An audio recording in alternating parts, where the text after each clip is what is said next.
Hi, everyone. Welcome back to a new episode of Emerging Brands Podcast with Kelly Bennett.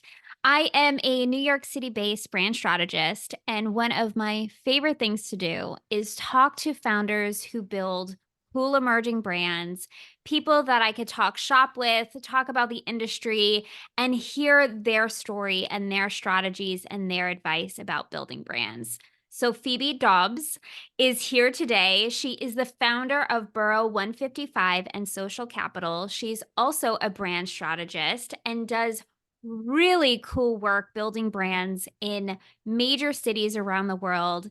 And Phoebe, I am so happy you said yes to coming on the podcast and you're here today. So welcome, welcome, welcome. Thank you so much for having me. I'm excited to be here. You're so welcome. So the first question I always love to ask someone, because I love hearing behind the scenes. And again, your brand and your story is so interesting. Give us a peek behind the curtain of what is your brand story? How did the company start? A little bit about your career. I would love to hear all of it. Of course. So, like many brand strategists, I started out doing something quite different. I started out as a freelance journalist. I did that all through college, and I didn't really know what I wanted to do. So, when I graduated, I got into the startup world, and I kind of was working for a startup hub in Amsterdam, talking to a lot of different startups, getting like super into the startup world is one of those places that when you get kind of addicted, you go all in. You listen to the podcast, you read the books, you meet the founders, and you think, hey, this is a super cool energy. Like, I really want something to do with this. So then I went back to business school, studied entrepreneurship, and I was like, ooh, maybe one day I'll start my own business. That one day came much sooner than I had anticipated because I was looking for jobs when I graduated. And it's very difficult in the Netherlands, where I studied in Amsterdam. I should caveat that. It's very different to get a job in an area where you have not done a direct study related. So if you want to go into marketing, you need to do pretty much a business bachelor and a master in marketing. Otherwise, I didn't do that. And so then it's pretty tricky to find a job. So I figured I would just create my own job. And so I started my own agency pretty much out of a need to have a job to make some money. And honestly, it was the best thing that could have happened to me because I got thrown into that world and it was kind of sink or swim. I had like 300 euros in my account when I started the agency, and within 2 weeks I had to pay my rent. So, you do what you can, and it's worked out very well for me so far. I literally got the chills when you were telling your story because Oh I my God. resonate with that so much. As very similar, even in the States, I graduated college in 2007, 2008 when we had the big recession. So getting a job was really, really hard. And I had a very similar, like, I had to do my own thing in order to live. And so I really appreciate you saying that and being really transparent, because I think so many founders and entrepreneurs or people right on the cusp of being a founder feel like they have to have all their ducks in a row and everything needs to be perfect. And it's like this magical moment that will happen. However, most of the time, it's actually when your back's against the wall and like you have 2 weeks to pay your rent, you will figure shit out really Yeah. quickly. So, okay, I didn't even know this is how your agency started. So now I'm even more obsessed. So you put it out there. Like, how did you start putting it out there? Like, you had 2 weeks. How did you Yeah. do it? Well, I started with what I was best at, which was writing. And Okay. I basically messaged a whole bunch of small brands and I said, hey, I can write some articles for your brand. And a few places said yes. I wrote about, I want to say 60 articles within the first month. Like, they were Wow. the really snacky, BuzzFeed style listicles often. Right. But I would sit and I would be like my own chat GPT before chat GPT existed. So that we're looking at like 5-ish years ago. And I would just sit there and like churn out these hundreds of articles.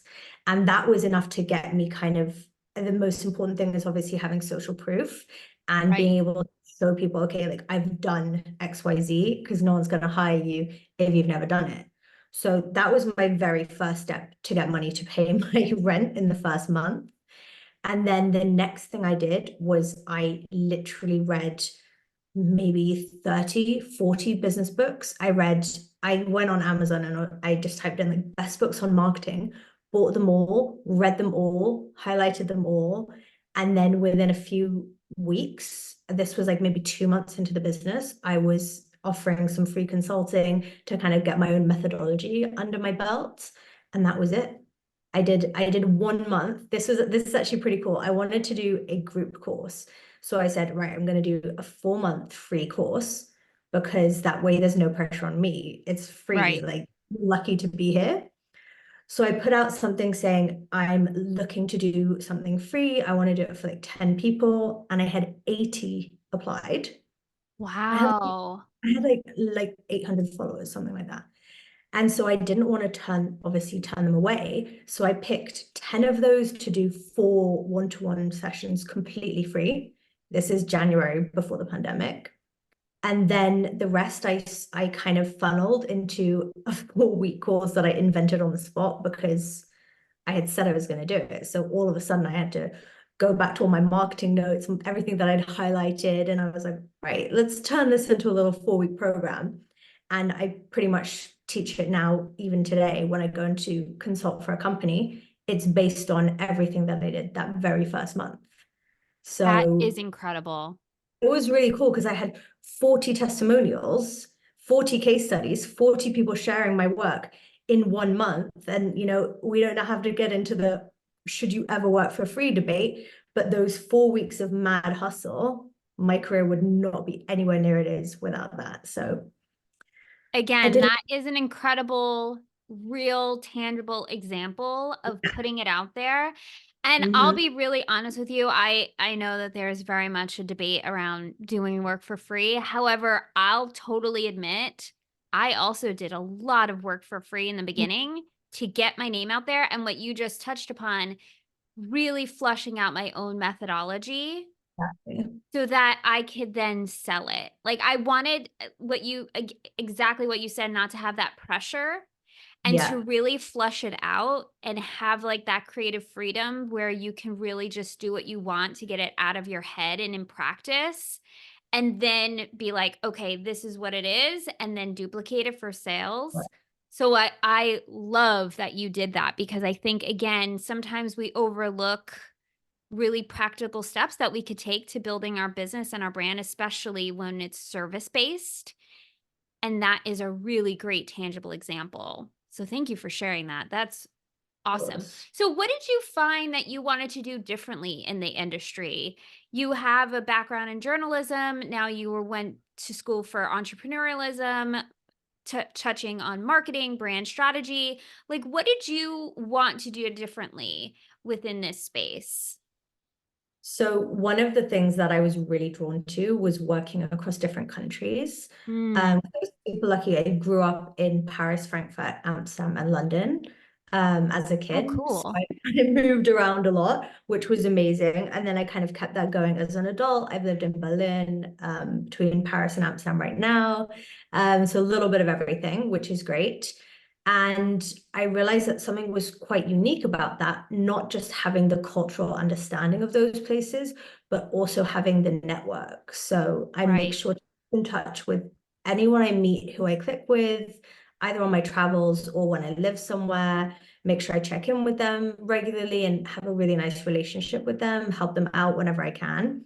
And so when it comes to me saying, hey, I have this client, they want to do an event in Berlin, I've got 10 people who are super willing to say, I know a venue, I know a speaker, I know a caterer.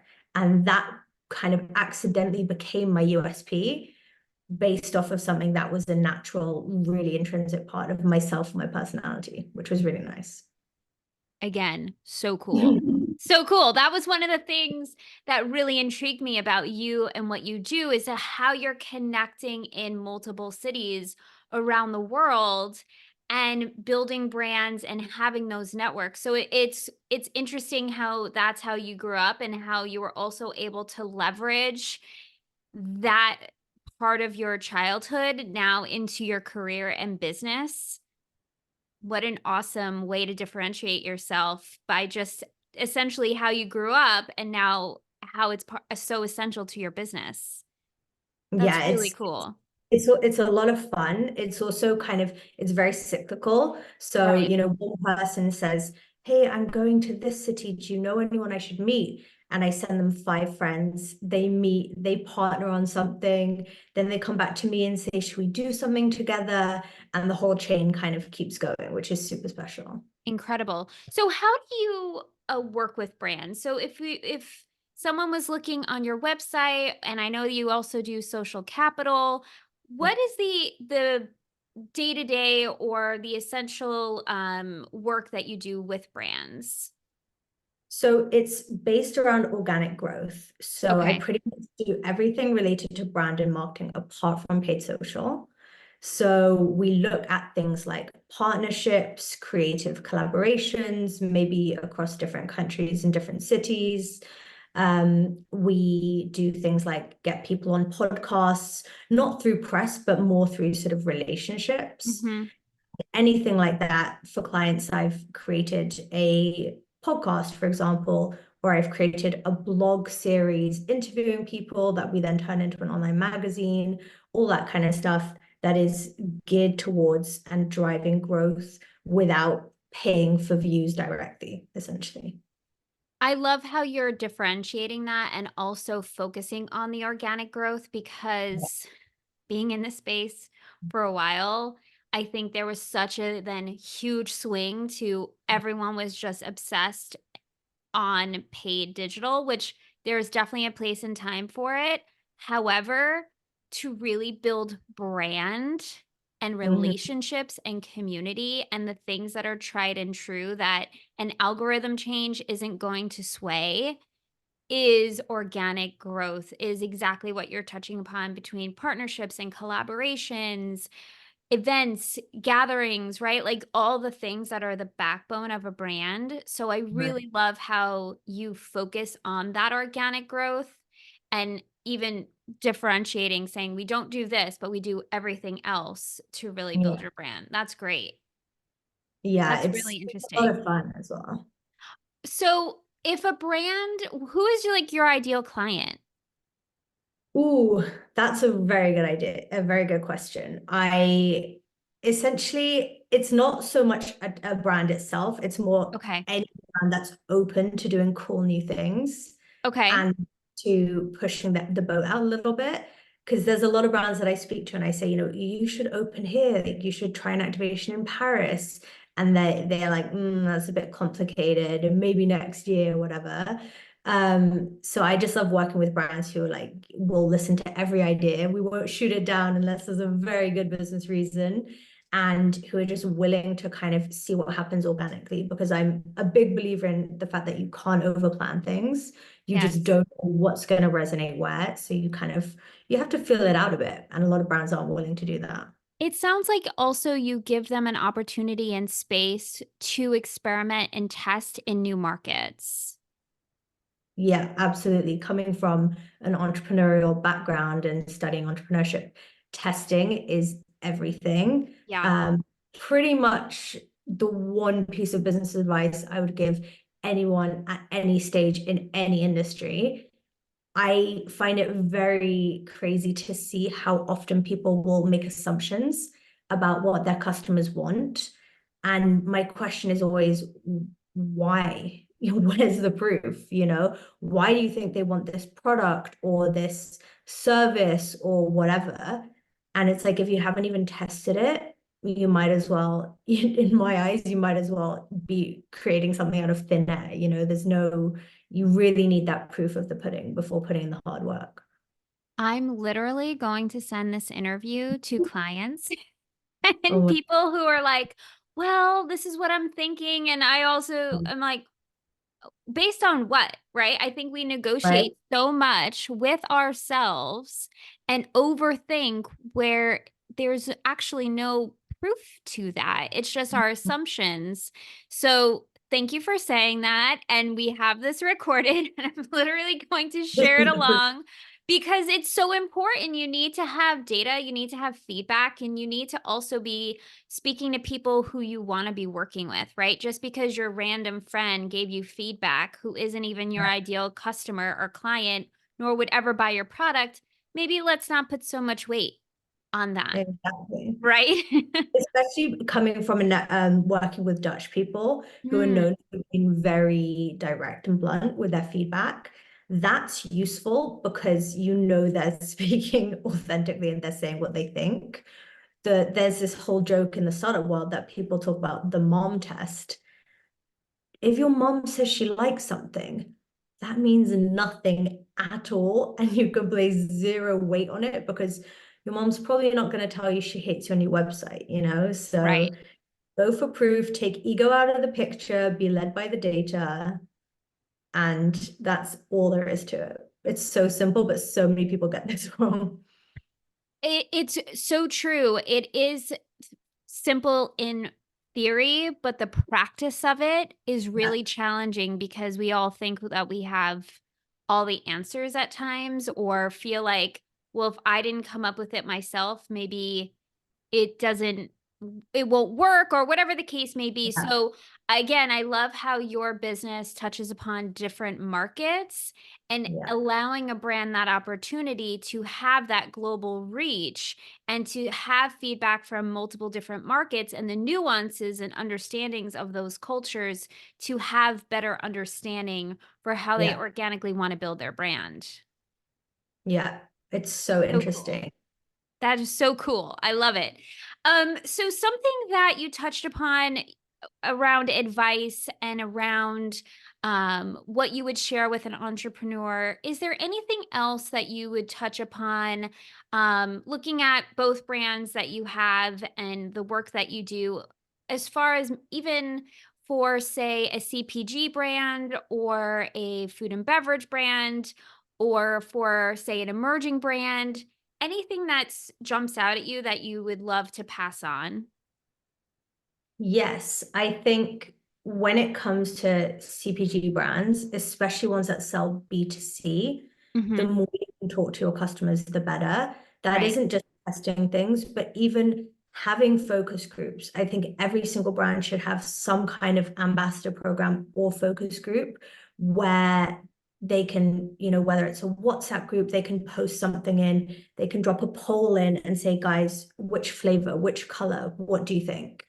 Is so beneficial, especially if you make sure to curate people that are kind of representative cross-section of your audience. So you can actually have that kind of finger on the pulse, hear what people think straight away, and even just, check the temperature on a new idea. Sometimes I'll come up with an idea that I think is really good and I'll run it by a trusted friend and they're like, I get it's fine, but it's not that exciting.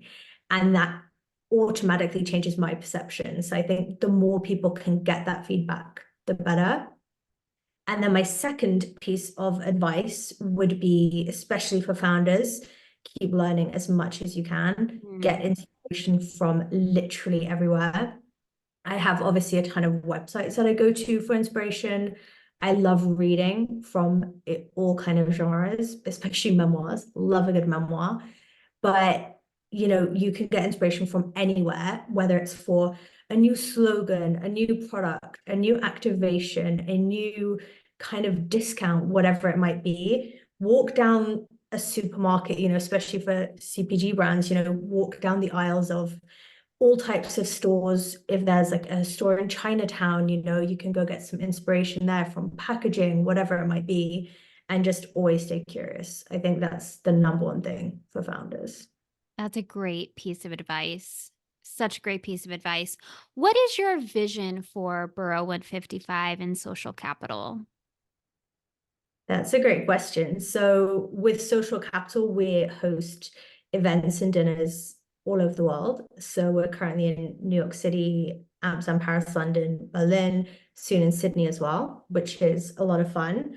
And I think my vision is just to reach more people and to help more brands enter international markets, and get their amazing products, especially small independent brands, in front of audiences worldwide, so more people can enjoy them, so the founders can have more impact and bigger reach, and just see the fruits of their hard work in a new way. There's nothing more exciting than being in a foreign country and seeing your own brand or your own product on the shelves. That's The pretty cool, coolest. The right? coolest. Yes. And what about for Buro155?